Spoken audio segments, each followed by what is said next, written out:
यह कार्यालय में एक सामान्य दिन है और विंसेंट बहुत अभद्र तरीके से इंटर्न से उसके लिए कॉफी लाने के लिए कहता है। कुछ ही देर बाद इंटर्न अपने डेस्क पर काम करते समय विंसेंट को घूरता है और अचानक अपने लैपटॉप से उसकी पिटाई शुरू कर देता है। अन्य कर्मचारी तुरंत इंटर्न को खींच कर ले जाते हैं और विंसेंट को उसके घावों की देखभाल के लिए भेजा जाता है। बाद में बॉस ने कहा कि तनाव ने लड़के को प्रभावित किया होगा और वह अब इंटर्न को काम पर नहीं रखेगी। वह यह भी बताती है कि शिकायत दर्ज करना आमतौर पर कहीं नहीं जाता है, लेकिन फिर भी विंसेंट को एचआर से बात करने की पेशकश करती है। हालांकि विंसेंट को घटना के बारे में भूलने में कोई दिक्कत नहीं है। जब वह अपने डेस्क पर लौटता है तो विंसेंट यह महसूस किए बिना नहीं रह पाता कि कार्यालय में हर कोई उसे देख रहा है। शाम को विंसेंट घर जाता है और डेटिंग ऐप पर संभावित प्रेमिका की तलाश में कुछ समय बिताता है। वह अपनी चोट की एक तस्वीर भी लेता है और ढेर सारी सहानुभूतिपूर्ण टिप्पणियां पाने के लिए उसे एक सस्ते उद्धरण के साथ सोशल मीडिया पर अपलोड करता है। अगले दिन कार्यालय में विंसेंट अपने डेस्क पर काम कर रहा था, तभी अचानक एक सहकर्मी ने उसका हाथ पकड़ लिया और उसकी बाह पर पेन से वार करना शुरू कर दिया। एक बार फिर दूसरों को उन्हें अलग करना होगा और विंसेंट तुरंत भाग जाएगा, जिससे हमलावर को स्पष्टता मिल जाएगी। बाद में एक डॉक्टर द्वारा विंसेंट को आर्म स्लिंग दिए जाने के बाद वह और हमलावर दोनों घटना पर चर्चा करने के लिए एचआर के पास गए और एक सहकर्मी द्वारा अपने फोन से रिकॉर्ड किया गया वीडियो लेकर आए। हमलावर का कहना है कि वह अपनी सामान्य स्थिति में नहीं था और कसम खाता है कि रोने से पहले उसे कुछ भी याद नहीं रहता। एचआर प्रबंधक इसके लिए तनाव और बहुत अधिक कार्यभार को जिम्मेदार ठहराता है और विंसेंट कोई शिकायत दर्ज नहीं कराना चाहता है, इसलिए हमलावर और विंसेंट के हाथ मिलाने के साथ बैठक समाप्त हो जाती है।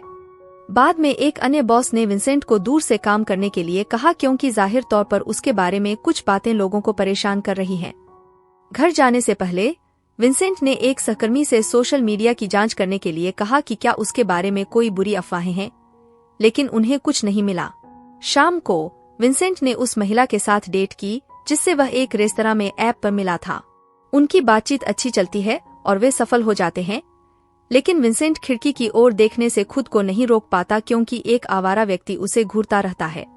अचानक वह आदमी रेस्तरां की ओर चलने लगता है, लेकिन जब वह सड़क पार करता है तो एक कार की चपेट में आ जाता है। भयभीत विंसेंट ने जाने का फैसला किया। घर जाते समय वह यह महसूस करना बंद नहीं कर पाता कि सड़क पर हर कोई उसे देख रहा है, इसलिए वह कैब लेता है।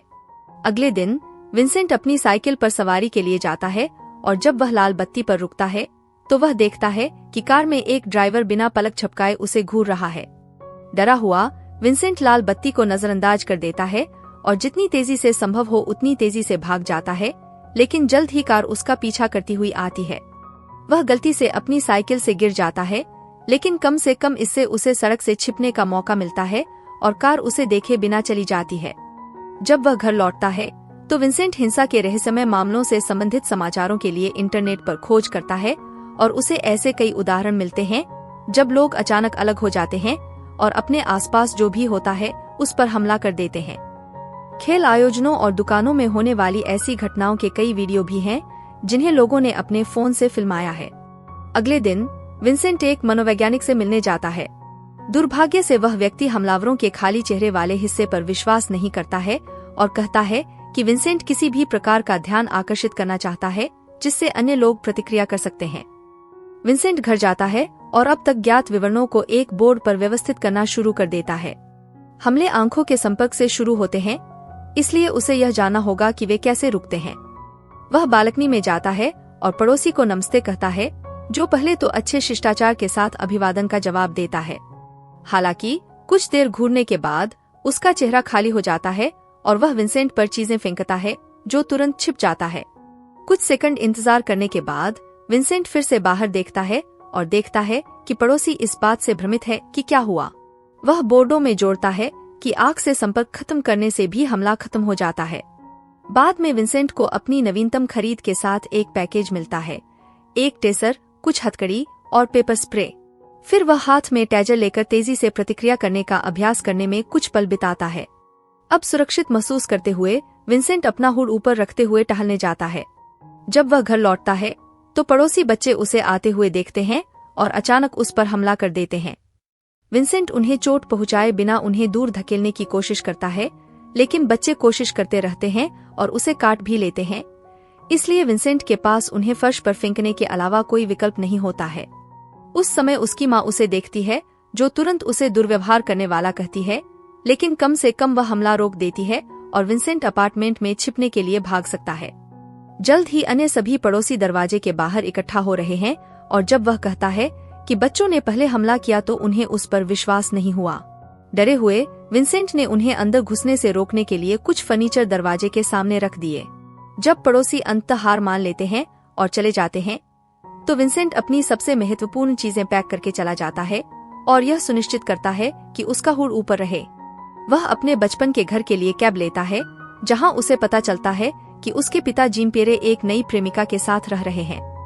विंसेंट अपने पिता की कार और परिवार के ग्रामीण घर की चाबियां उधार लेता है, लेकिन जब वह रात बिताने के लिए कहता है तो जिम पेरे उसे सूचित करता है कि उसके बचपन के कमरे का नवीनीकरण चल रहा है। विंसेंट के विकल्प सोफा या गैराज हैं, जहां उसकी सभी पुरानी चीजें बक्सों में हैं। यह देखते हुए कि वह स्पष्ट रूप से तीसरा पहिया है, विंसेंट ने जाने का फैसला किया, लेकिन पहले वह अपना कुछ पुराना सामान और बचाव के लिए एक हथौड़ा लेने के लिए गैरेज में रुकता है।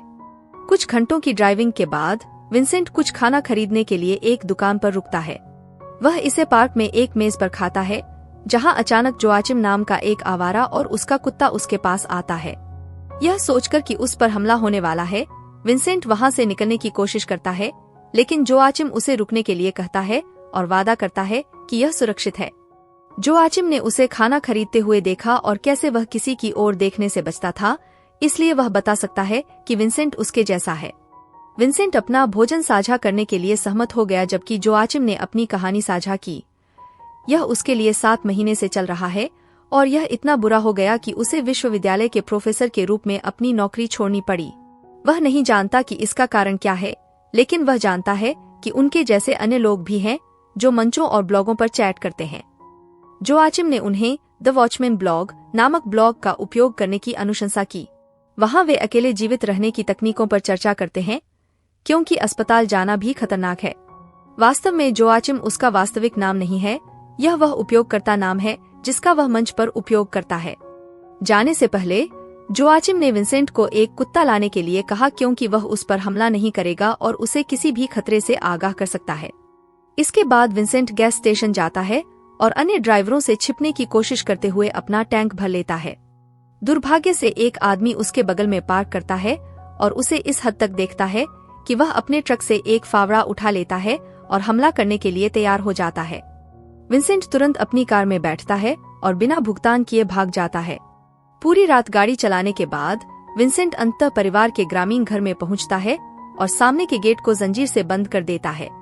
फिर वह अपने लैपटॉप का उपयोग उस वेबसाइट को खोजने के लिए करता है जिसके बारे में जोआचिम ने उसे बताया था। हालांकि एक संदेश छोड़ने के लिए उसे एक खाता बनाना होगा। ऐसा करने के लिए वेबसाइट उनसे सबसे पहले अपने सभी सोशल मीडिया अकाउंट डिलीट करने के लिए कहती है। बिना किसी हिचकिचाहट के विंसेंट ने अपने सभी खाते हटा दिए और डेव 17 को उपनाम के रूप में इस्तेमाल करते हुए रहस्यमय वेबसाइट पर एक नया खाता बना लिया। कुछ समय बाद विंसेंट ऑनलाइन खाना ऑर्डर करता है और जब डिलीवरी वाला लड़का आता है तो विंसेंट उसे गेट के पास बॉक्स गिरा देता है। तभी एक पड़ोसी उसे देखता है और हालो कहने आता है। महिला सुखद है, लेकिन उसकी बेटी का चेहरा धीरे धीरे बदल रहा है और वह उसके पास पहुंचने की कोशिश करती है, इसलिए विंसेंट वापस अंदर चला जाता है। फिर विंसेंट फिर से वेबसाइट पर जाता है और उसे जोआचिम की प्रोफाइल मिलती है, इसलिए वे डीएम के माध्यम से एक दूसरे से बात करना शुरू करते हैं। अगली बार जब विंसेंट बाथरूम जाता है तो उसे पता चलता है कि शौचालय जाम हो गया है। वह पड़ोसी के साथ साझा किए गए सेप्टिक टैंक की जांच करने के लिए बाहर जाता है और पाता है कि उसमें भी पानी भर गया है। उसी समय पड़ोसी द्वारा बुलाया गया एक मरम्मत करने वाला आता है और विंसेंट नजर से बचने की पूरी कोशिश करता है, लेकिन दुर्भाग्य से वह आदमी फिर भी प्रतिक्रिया करता है और विंसेंट पर कूद पड़ता है। पुरुष लड़ना शुरू कर देते हैं और बहुत संघर्ष के बाद हमलावर विंसेंट को पीटने के लिए उसे मल के ढेर पर फेंक देता है, जब तक कि वह आदमी विंसेंट का गला नहीं घोंटना शुरू कर देता है, जो एक चट्टान ढूंढने में कामयाब हो जाता है और उसका इस्तेमाल उस आदमी के सिर पर तब तक मारने के लिए करता है जब तक कि वह मर नहीं जाता। फिर विंसेंट जल्दी से सबसे खराब डोंग को धो देता है और शव को अपनी कार की डिक्की में रखकर चला जाता है। एक बार जब वह काफी दूर हो गया तो उसने ट्रंक खोला और पाया कि वह आदमी अभी भी जीवित है। विंसेंट सोचता है कि क्या उसे छोड़ देना चाहिए, लेकिन वह आदमी फिर से हमला करता है, इसलिए विंसेंट गुस्से में हथौड़े से उसे खत्म कर देता है। शव को फेंकने के बाद वह घर लौटता है और अच्छी तरह से स्नान करता है। उसके शरीर पर कुछ घाव हैं, इसलिए वह उन्हें भी सिल देता है। अगले दिन विंसेंट एक पालतू जानवर चुनने के लिए डॉग पाउंड में जाता है। एक अच्छे लड़के को छोड़कर सभी कुत्ते भौंक रहे हैं, जो उसे देखकर मुस्कुराता है, इसलिए विंसेंट उसे गोद लेता है और उसे सुल्तान कहता है। वे समुद्र तट पर जाते हैं और साथ में कुछ खेल खेलते हैं, लेकिन जल्द ही एक परिवार आता है और विंसेंट की ओर चलना शुरू कर देता है। सुल्तान तुरंत उसे चेतावनी देने के लिए भौंकता है और वे एक साथ भाग जाते हैं। घर पर विंसेंट सुल्तान और टेसर के साथ एक तस्वीर लेता है और जोआचिम को भेजता है। एक शाम वह एक फास्ट फूड रेस्तरां में जाता है और अपने फोन पर एक ऑर्डर करता है और उनसे इसे बाहर लाने के लिए कहता है, क्योंकि वह विकलांग है। मार्गाक्स वह है जो अपना ऑर्डर लेकर आती है और उसे पता चलता है कि कच्चा मांस सुल्तान के लिए है, इसलिए वह विंसेंट को स्वीट कहती है। जब वह पूछती है कि विंसेंट की विकलांगता क्या है, तो वह कबूल करता है कि उसने झूठ बोला है, लेकिन मार्गाक्स को कोई आपत्ति नहीं है, क्योंकि उसे अंदर के ग्राहकों से छुट्टी लेने का बहाना पसंद है। बाद में घर पर वह सोशल मीडिया पर मार्गाक्स की प्रोफाइल खोजता है और उसके प्रति क्रश बढ़ने लगता है। अगले दिन विंसेंट व्यायाम करना और आत्मरक्षा वीडियो देखना शुरू कर देता है। जब वह अपने पड़ोसी को बाहर जोर जोर से बात करते हुए सुनता है, तो वह खिड़की से देखता है और पाता है कि माँ अपनी बेटी को हिंसक होने के लिए डांट रही है। जल्द ही मंचों पर लोग अपने घरों की घेराबंदी करने या पहाड़ों पर भागने की बात करने लगते हैं। फिलहाल विंसेंट ने अपनी सभी खिड़कियां ढकने का विकल्प चुना है। वह जोआचिम से यह भी पूछता है कि क्या वह कभी किसी से मिला है, तो जोआचिम कबूल करता है कि वह शादीशुदा है और उसे अपनी पत्नी को छोड़ना पड़ा। वह उसे बहुत याद करता है, लेकिन हमेशा उससे मिलने जाने की इच्छा से जूझता रहता है। शाम को विंसेंट अपनी कार में बाहर जाता है और पाता है कि सड़क को पुलिस ने अवरुद्ध कर दिया है। वह आंखों के संपर्क से बचने की पूरी कोशिश करता है, जबकि एक अधिकारी उसे स्थिति समझाता है और उसे एक अलग रास्ता अपनाने के लिए कहता है। सौभाग्य से विंसेंट बिना किसी परेशानी के गाड़ी चलाने में सफल हो जाता है। बाद में वह फास्ट फूड रेस्तरां में जाता है और मार्गाक्स उसके लिए फिर से खाना लाता है। उसी समय 2 बाइक सवार रेस्तरां में पहुंचते हैं, इसलिए डरा हुआ मार्गाक्स विंसेंट की कार में चढ़ जाता है और उसे गाड़ी चलाने के लिए कहता है। विंसेंट को इस उपकार के लिए धन्यवाद देने के लिए मार्गाक्स ने उसे एक बार के पास रुकने के लिए कहा ताकि वह उसके लिए बियर खरीद सके। वह 2 पिंट लाती है और जब वे एक साथ शराब पीते हैं, तो बाइकर्स आते हैं और मार्गाक्स से उन पैसों की मांग करते हैं जो उन्हें देने थे। जब वे विंसेंट को देखते हैं, तो उनमें से एक व्यक्ति चुप हो जाता है और सुल्तान भौंकना शुरू कर देता है, इसलिए विंसेंट उसे बाहर निकालने के लिए टेसर का उपयोग करता है। फिर दूसरा ठग विंसेंट को मुक्का मारने की कोशिश करता है, लेकिन वह पहले उसे मारता है और बचने के लिए मार्गाक्स के साथ कार में बैठने के लिए दौड़ता है। अचानक सुल्तान गुर्राने लगता है और मार्गाक्स विंसेंट पर हमला करने के लिए उस पर कूद पड़ता है। विंसेंट अभी भी अजीब तरीके से गाड़ी चलाते हुए उसे दूर धकेलने की पूरी कोशिश करता है और कुछ हिट के बाद वह दुर्घटनाग्रस्त होने से बचने के लिए समय रहते मार्गाक्स को गिराने में सफल हो जाता है। कुछ क्षण बाद मार्गाक्स विंसेंट के घर के एक कमरे में उठता है और पाता है कि दरवाजा बंद है। कमरे के बाहर विंसेंट ने उसे अपनी आंखें बंद करने के लिए कहा। फिर वह उसे बाहर ले गया और उसे अपनी कार में ले गया, जहां उसने उसे हथकड़ी लगा दी। आखिरकार वे इसे एक सुपरमार्केट तक ले जाते हैं और विंसेंट पास के एक आदमी के पास जाने के लिए कार से बाहर निकलता है, लेकिन वह आदमी अजीब होता है और अपने वाहन में चला जाता है। फिर विंसेंट सुपरमार्केट के अंदर जाता है और मार्गाक्स सुल्तान की गुर्राहट सुनकर आश्चर्यचकित हो जाता है। उसी समय विंसेंट बाहर भाग जाता है, जबकि दर्जनों लोग उसका पीछा कर रहे होते हैं और उस पर चीजें फेंक रहे होते हैं।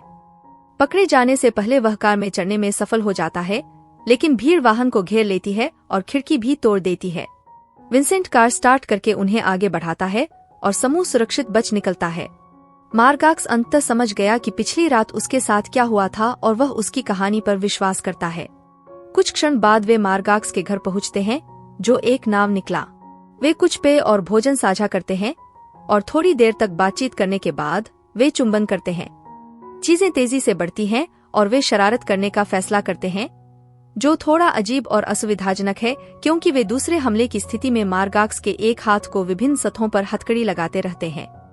जब तक उनका काम खत्म हुआ, रात हो चुकी थी और मार्गाक्स धूम्रपान के लिए तरस रहा था। विंसेंट उन्हें अपनी कार से लेने के लिए बाहर जाता है और उसे जोआचिम का फोन आता है, जो घोषणा करता है कि वह ठीक हो गया है। वह नहीं जानता कि कैसे या क्यों, लेकिन अब कोई उस पर हमला नहीं करता। जोआचिम विंसेंट को शुभकामनाएं देता है और अंततः अपनी पत्नी से दोबारा मिलने जाने से पहले फोन रख देता है। इसके बाद विंसेंट और मार्गाक्स कुछ चोरों को साझा करते हैं और एक साथ सो जाते हैं।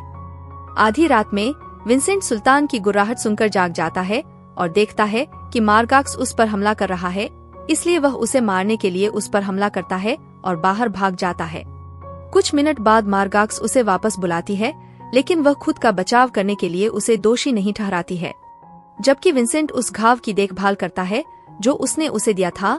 मार्गाक्स को आश्चर्य होता है कि क्या वे अपने रिश्ते को आगे बढ़ा सकते हैं। अचानक सुल्तान भौंकना शुरू कर देता है और उन्हें एक आवाज सुनाई देती है, जिसे मार्गाक्स पड़ोसी नाव के मालिक के रूप में पहचानता है। जल्द ही दूर से चिल्लाने की अधिक से अधिक आवाजें सुनी जा सकती हैं, इसलिए समूह छोड़ने का फैसला करता है। वे गाड़ी से वापस शहर की ओर लौटते हैं और यह देखकर हैरान रह जाते हैं कि आग ने एक घर और उसके आसपास को अपने आगोश में ले लिया है। जब वे करीब से देखते हैं तो वे एक शव को देखकर भयभीत हो जाते हैं, जिसे विंसेंट अपने पड़ोसी के रूप में पहचानता है। फिर वे आग से बचते हुए पिछले दरवाजे से विंसेंट के घर में प्रवेश करने के लिए घर के चारों ओर जाते हैं। केवल जीन पियरे को अपने हथियार के साथ पाते हैं। उसके चेहरे पर कई घाव हैं और वह बताता है कि हिंसक लोगों के एक समूह ने उसकी प्रेमिका को मार डाला। कहानी दोबारा सुनाने से वह टूट जाता है और विंसेंट उसे सांत्वना देने के लिए गले लगाने से पहले हथियार गिराने में कामयाब हो जाता है। इसके बाद जीन पियरे और मार्गाक्स सोने चले जाते हैं, जबकि विंसेंट जोआचिम का संदेश देखता है। उनका कहना है कि उनकी पत्नी के साथ चीजें ठीक नहीं रहीं और इससे उनकी आत्मा नष्ट हो गई, इसलिए उन्होंने खुद को डिलीट करने से पहले अलविदा कहने के लिए लिखा। वह अपनी वेबसाइट द्वारा व्यवस्थित सभी आशयों के निर्देशांक के साथ एक नक्शा भी डालता है। विंसेंट निराश होकर उसे फोन करने की कोशिश करता है, लेकिन जोआचिम फोन नहीं उठाता, जिसका मतलब है कि वह पहले ही मर चुका है। सुबह समूह कार में निकलता है और मार्गाक्स और जीन पियरे के हाथों को दरवाजों से बांधकर एक आश्रय स्थल की ओर जाता है। यात्रा के दौरान वे रेडियो पर समाचार सुनते हैं कि देश में हिंसा की लहर चल रही है और मंत्री सभी को अपने घर न छोड़ने की सलाह दे रहे हैं। अंततः वे पाते हैं कि सड़क कारों के झुंड द्वारा अवरुद्ध है, क्योंकि हर कोई एक ही समय में भागने की कोशिश कर रहा है और विंसेंट वापस गाड़ी नहीं चला सकता क्योंकि उसके पीछे भी कारें दिखाई देती हैं। हालात के साथ लोगों का गुस्सा बढ़ता जा रहा है और देखते ही देखते सभी लोग सड़क पर उतरकर संघर्ष कर रहे हैं। जीन पियरे अपनी प्रेमिका से बदला लेना चाहता है, इसलिए वह अपना हाथ खोल देता है और हाथापाई में शामिल हो जाता है। विंसेंट उसे बचाने के लिए उसके पीछे जाता है और जब वह इधर उधर भागता है तो वह देखता है कि बहुत से लोग एक दूसरे को सबसे क्रूर तरीकों से मार रहे हैं। जब अंततः उसे अपने पिता मिल जाते हैं तो विंसेंट उसे खाली देखता है और अपना बचाव करने के लिए तैयार हो जाता है, लेकिन जीन पियरे इसके बजाय एक महिला पर हमला करता है और उसे मार डालता है। सुल्तान विंसेंट के बगल में दिखाई देता है, लेकिन वह एक भी आवाज नहीं निकालता है, जिससे विंसेंट को एहसास होता है कि अब कोई उस पर हमला नहीं करेगा। क्षेत्र में और लोग भर जाते हैं और विंसेंट उन्हें रास्ते से हटा देता है, लेकिन वह अपने पिता को नहीं ढूंढ पाता है। उस क्षण उसे हथकड़ी की चाबी मिल जाती है और वह विंसेंट के पीछे जाने के लिए खुद को मुक्त कर लेती है, जो जीन पियरे के बिना जाने से इनकार कर देता है। मार्गाक्स बताते हैं कि अगर वे रुके रहे तो वे मारे जाएंगे, इसलिए वे मुख्य सड़क से भाग जाते हैं और जंगल के रास्ते जाते हैं। कुछ घंटों तक चलने के बाद विंसेंट का चेहरा अचानक खाली हो जाता है और वह मार्गाक्स पर हमला करता है। जैसे ही वह उसका गला घोंटता है, वह उसके खिलाफ संघर्ष करती है और उसकी आंखों को ढकने में सफल हो जाती है, जिससे वह रुक जाता है। विंसेंट को बहुत बुरा लगता है और इससे पहले कि वे आगे बढ़े, मार्गाक्स ने अपनी शर्ट के एक टुकड़े से अपनी आंखों पर पट्टी बांध ली। जब वे शहर पहुंचते हैं तो छतों पर स्नाइपर्स होते हैं जो उन्हें डराने के लिए हवा में गोली चलाते हैं। जैसे ही वे सड़क पर दौड़ते हैं, मार्गाक्स को एक परित्यक्त कार दिखाई देती है और वाहन को वापस नदी की ओर ले जाती है। वहां वह आंखों पर बंधी पट्टी हटाती है और अपनी नाव पर वापस जाने से पहले विंसेंट को चूमती है। कुछ सेकंड तक इसके बारे में सोचने के बाद विंसेंट और सुल्तान उसके साथ जुड़ जाते हैं और समूह एक साथ रवाना हो जाता है। मार्गाक्स ने विंसेंट की आंखों पर पट्टी बांध दी और उसके हाथ में हथकड़ी लगा दी, लेकिन वह उसे गले भी लगाती है क्योंकि वे एक साथ एक नया जीवन शुरू करने का वादा करते हैं।